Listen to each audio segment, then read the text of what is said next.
Radio 161, great to make the hook up there, Matt. User about. Yeah, Matt, J. Juliet Alpha Yankee was my name for your further information.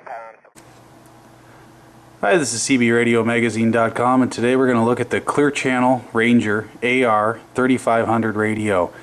This is a radio that was produced back in the 1980s, right around the mid-80s actually is when these came onto the scene. The Ranger AR3300 and 3500 were two different versions of this by Clear Channel Corporation.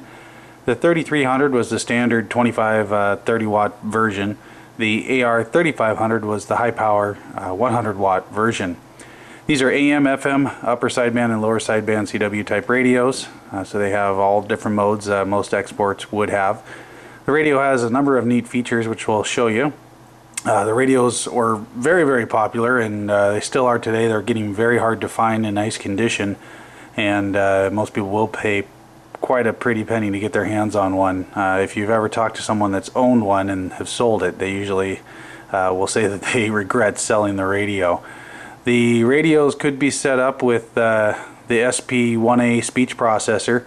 Top Gun Technologies currently sells those, I believe.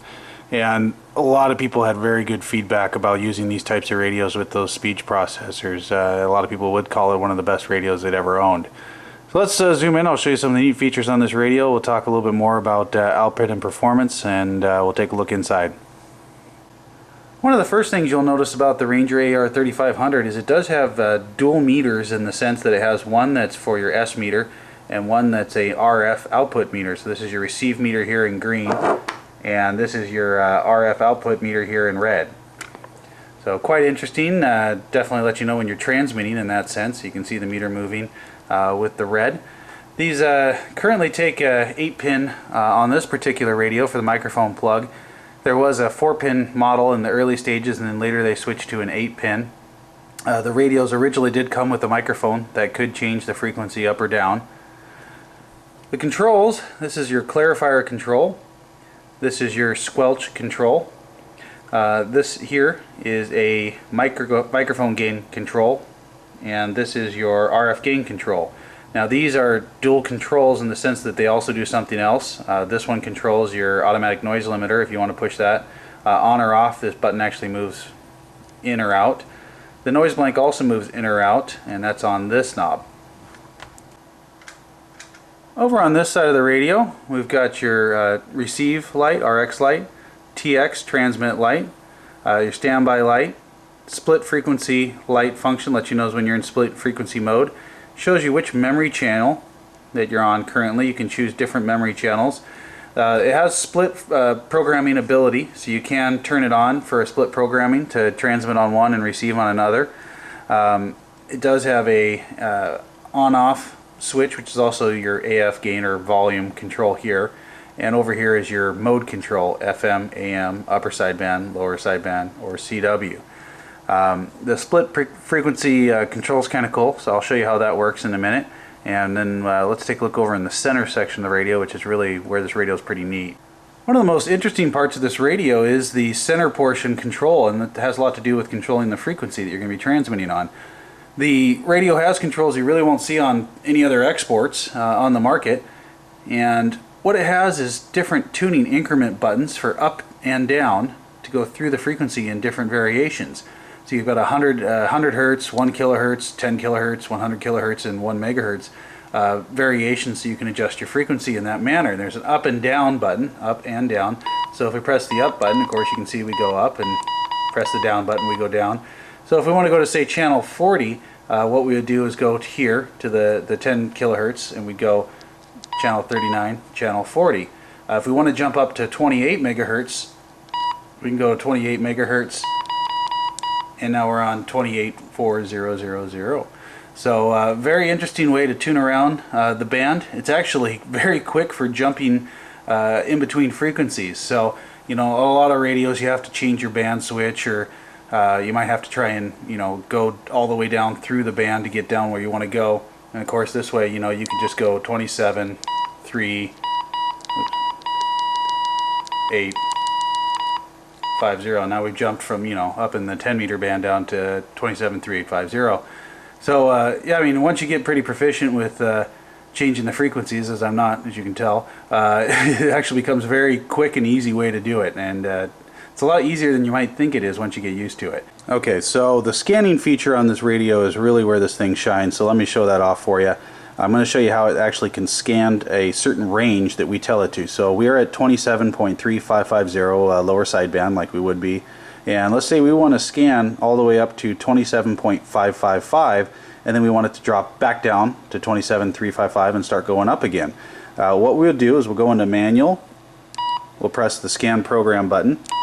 We're going to pick the variation that we wanted to scan on. We'll pick 10 kilohertz, and we're going to press enter. We want to start on this frequency, so we're going to press enter, and we want it to end on this frequency, so we're going to press enter again.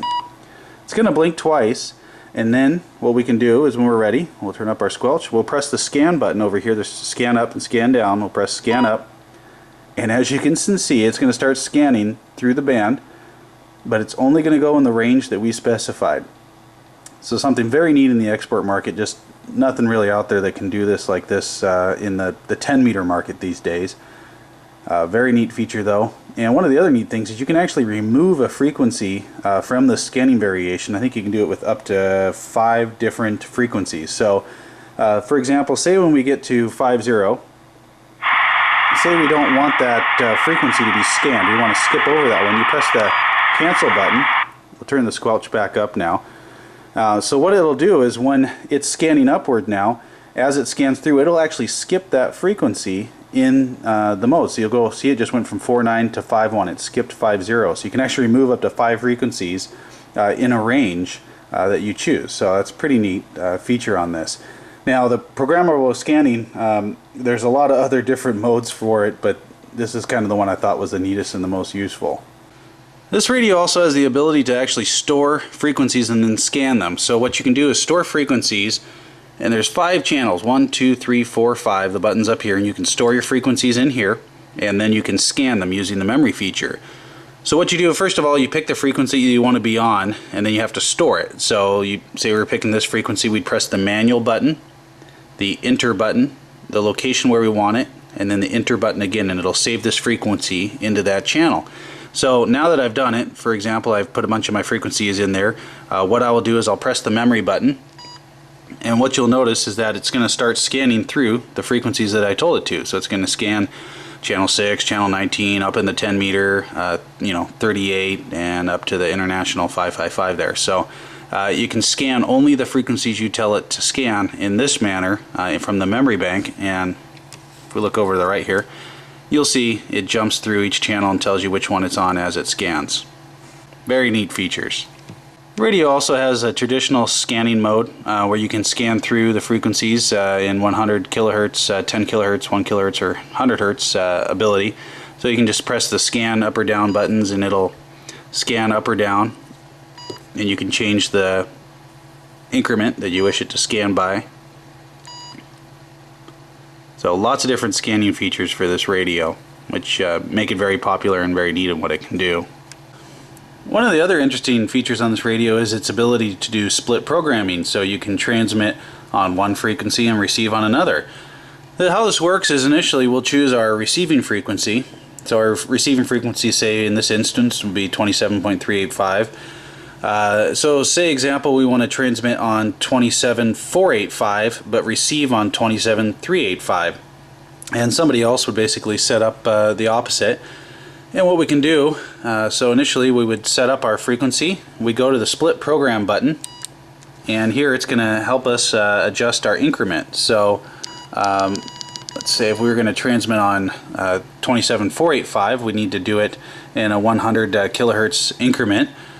And what we do then is we've hit our split program button, and that sets your frequency. And also when we do plus or minus over here, so you can add 100 kilohertz or you can do minus 100 kilohertz, and of course you can do it in the different increments. You can do up 1 megahertz or down 1 megahertz, however you want to do it.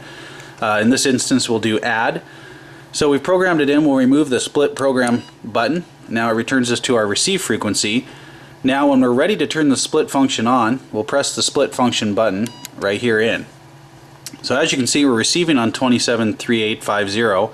when I press the push to talk button on the microphone, it's going to transmit on 27485 and it'll actually display that. There you go. So that's how the split frequency works. So now we can receive. So if the other party was transmitting on 27385, we'd listen to them here, and then we would transmit on 27485, and that's where they would be receiving. Of course, we can change the plus minus button. We can do it into a minus function here, and now we're going to be transmitting on 27.285 when I key the microphone. There you can see. So very interesting. So two people could operate in split frequency mode, you know, in that manner if they were so inclined. So this is the back of the radio, and you can see there's a CW plug, external speaker plug there, and a 12 volt or 13.8 volt DC connector there, two-prong, which definitely is a little old school. For those of you from the 80s who remember those types of connectors, the SO239 antenna connection there is in the back. You screw on your coax, and you can see the quite large heatsink fins on this radio. Something that's kind of interesting I'll show you is there's actually a sticker on the back of the radio here, and it's a little faded, but it says initial turn on time. This radio may require a few moments for the computer circuit to stabilize, especially in cold temperatures, which is probably something, a sticker they should stick on some of the other export radios that are sold these days, because I think we're all aware of some of the drift of the current models. So kind of interesting that the factory chose to warn people about that, so no complaining later. For adjustment points in this radio, it's fairly easy since they are labeled, but I will show you anyway. So we're looking at the back rear of the radio here near where the power cord comes in. This is going to be your AM power adjustment to set your AM dead key. Your modulation adjustment is going to be right here. And your ALC control is in the back over here. Once again, it's a radio with a built-in type amplifier system. No reason to drive it real hard, so I would set the dead key at 30 watts or under. Probably set it around 20 watts just to run the radio a little cooler, and let it swing from there. ALC, you know, no need to crank it up on these radios. They can sound good just with a good microphone, power microphone. The amplifier section, as you can see, there's a hole in the back of the radio there, and the wires run back to the amplifier circuitry. It's mounted on a couple screws in the back. Okay, looking at the back of the radio, we did remove the back cover on the amplifier stage, so you can at least get a little bit of a view of what that looks like. And I don't have the tripod over the bench here, so a little hard to see, but you can see the relay in the back section there on the right hand side. This radio does use a relay, much like a lot of the older radios, so when you key it you will hear that click over, which is kind of cool. And on the pill type transistors you'll see them stacked there, one over the top of the other. So as you can see, the Ranger AR3500 is a very feature-rich radio. It's different kind of in the way that the features are chosen in terms of compared to newer exports. These features are very simple in many ways, you know, clarifier squelch, mic gain, RF gain, volume control, and mode control. And then the extras are very useful without being, you know, silly echo or Roger beep type feature kind of things that a lot of people don't like having on their export radios. This radio has an amazing scanning ability. The ability to have it scan just certain ranges is really neat. The split programming, we do see that on Ranger radios like RCI 2970s and 50s and stuff, but you know, the way it's done on this radio is very easy to use. It's all very basic, but it all works and is all very functional. I think that's why people really fell in love with this type of radio and enjoyed using it.